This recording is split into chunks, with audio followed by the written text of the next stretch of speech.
of the trade deadline discussion. We're going to break down now that Aaron Affalo heading from Denver to head to Portland. So let's go quickly summarize who's in this deal. So we had here Affalo and Alonzo G head to Portland. Denver gets Will Barton, Victor Claver, Thomas Robinson, and the 2016 first round pick, lottery protected. This is I think it's one of the few deals that was actually 1-on-1 in this case here, pretty clean. I like this move a lot for Portland actually. I mean this move is a slick move, man. The Denver side, Thomas Robinson. I don't know what it is with him. He's undersized. So I think that's part of it. But I find he always plays hard whatever team he's on. The lottery protected pick could be interesting depending on what happens with Portland. All it takes is one injury to somebody and they could get it. But you collect the picks, man. But Affalo, Portland needs another scorer on the wing, man. So that's because Batum is stinking up the joint for most of this year. So what are your thoughts on it? Yeah, I don't think Batum turned into the player that Portland envisioned that he was going to be. I don't think that has materialized at all. So with Affalo, I like this deal. Like you said, I think they get some perimeter scoring, but they also get some perimeter defense as well, which is key. And they can use him in stretches a lot to really get on score in the playoffs. So I like this deal a lot for Portland. Okay, cool, man. I think that one's a pretty simple one in this case. So let's move to the most. I think there's a lot of strange deals going on trade deadline, but this one I think is one of the strangest ones. So Minnesota, who's doing the youth movement, decides that they're going to go and get themselves a vet. Okay, that makes sense. All right, but they don't get any vet. They bring back Kevin Garnett. So they bring a nice, and who did they trade for Kevin Garnett, by the way? The same guy they made in the offseason, their prime pickup in this case, Thaddeus Young. Like,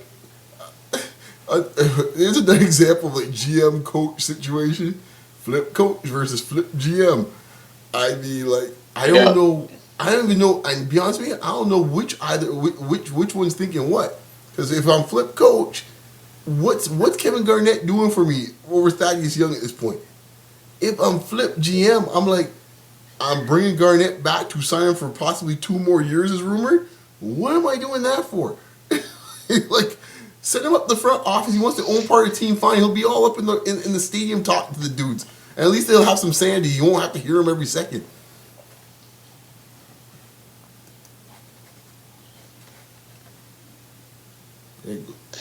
I mean, this is a guy, Garnett. I think this season he's averaging 6.6 boards. I mean, you're giving up that.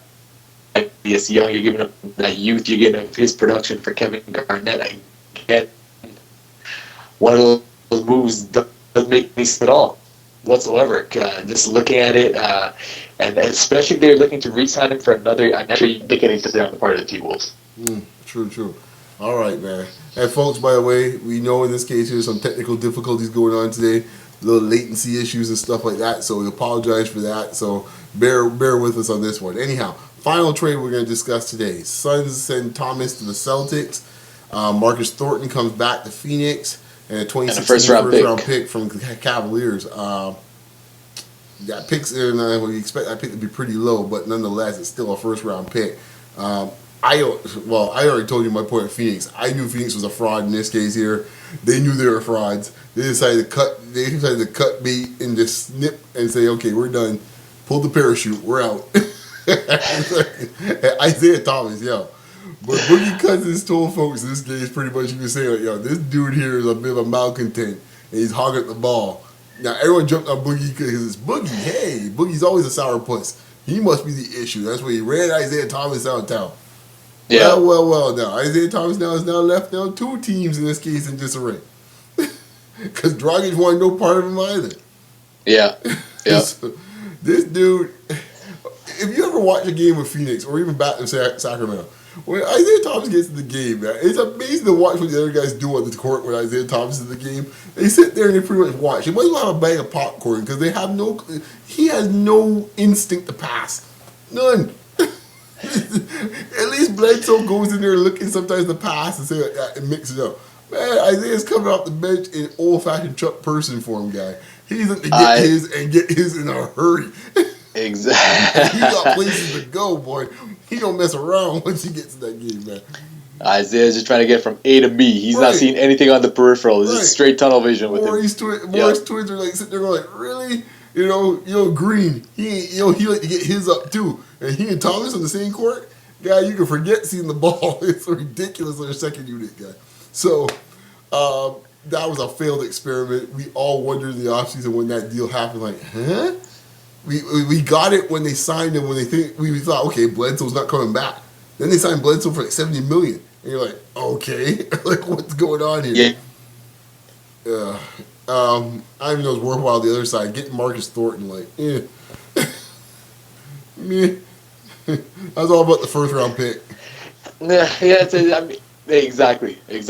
But Future assets. right, but Boston, I don't get what they're doing either, because like you're looking at it from Boston's standpoint. You were just drafted Marcus Smart. Okay, you you want him to grow in this case. You think, okay, you move Rondo out in this case to give that dude space to do his thing, and then you pick up Isaiah Thomas. Like, huh? Like, what am I missing? Yeah, it's a lot. Again, it falls in line with just some of the moves that just really don't make any sense. Like when you look at it at face value. It's ridiculous. All I know in this case, if you're a Raptors fan in this case, you pretty much will have the Atlantic Division for the next 4 or 5 years, because the incompetence of the teams that are in this division is making life real easy for you. Well, you can make an argument the Knicks are not the worst run team in the division. That says a lot. Okay, that says a lot. I'll just leave it at that. You got some doozies in there. Okay. I mean, it's something else. Like, Brooklyn pretty much is doing a fire sale. They're begging to get rid of all their players. Philadelphia's just collecting draft picks like ornaments. Like Boston has no clue. 1 second they're get draft picks. Next thing you know, they're bringing in like talent, like mature talent. They have no clue. I mean, pretty much Toronto's in the playoffs is guaranteed to be in the playoffs. I think for the next 4 years. I'm just saying right now. I'm telling you what these GMs got to do. You got to. I mean, take a page out of Riley's book. Riley is just bad boys move in silence, Brian. No doubt. And that's what Riley's doing. You don't hear from Riley. You don't see Riley that much, and then boom. Then he pulls the rings out. He makes the move. So I mean, whatever you may think of Riley, I mean, he gets the job done. And I think what I like about the moves that he makes, it's not just for now. Right. I mean, I think. Yeah, and you see that he's made over the last few years. Yeah, for sure, man. So I think we're gonna wrap up here, because right now we're just keeping this podcast going with duct tape and glue and anything else right now to keep things going. So we're gonna cut it off here. Where can the good folks find you, Ravi? At Mr. Ravi_Porvita. All right, and you can find me at Beyond Locker Room, short for RM. And hopefully this camera and this video will hold up long enough for me to say good night, folks. That's it. Later.